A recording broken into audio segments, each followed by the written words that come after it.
is Megan Dicker and I am from the Nunatsiavut. I am here in Ottawa because I am taking Indigenous Studies at Algonquin College this year. I spent some time at Memorial University of Newfoundland in St. John's, and then I did the first year at Nunatsiavut last year. So now I'm taking Indigenous Studies and hopefully back to Nunatsiavut next year. It was different to leave my hometown and to move into a city, and I had really great friends there, but it wasn't for me. I really like the Indigenous Studies program at Algonquin College because I'm with a lot of students who are also Indigenous and we have the same passions and beliefs, so we have amazing discussions at school and also outside of school. So I'm really happy to be learning about other Indigenous people and priorities in this country.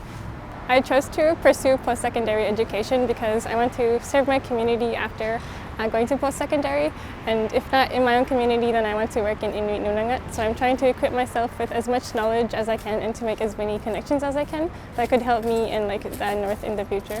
Because of COVID-19, everything is online, so that's definitely a challenge right now that we are facing.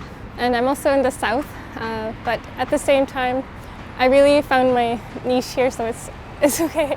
My education journey has taught me a lot, not only about my study habits, but also about myself and how important it is to have a support circle and to remember your home and to remember the reason why you do things. So whenever I feel discouraged or down, I think about my community and I think about all of the things that I'm capable of and all of the things that I want to prove to myself and also to my community.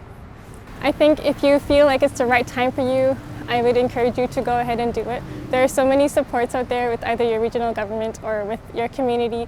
There are also a lot of Inuit and Indigenous people in post-secondary that you can lean on for support. So if you think you're going into it alone, you're not, and you might just find what you're passionate about or what you want to do.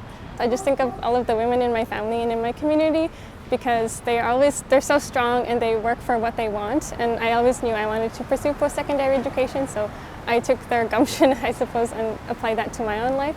But also I'm really inspired when I see other Inuit youth and Inuit in general going back to school or going to school for the first time and trying to figure out what works for them and what they like, because I think it's so beautiful when people are passionate about what they're doing and then we share it with everybody else, because our community is really strong and I really believe in people finding out what works for them.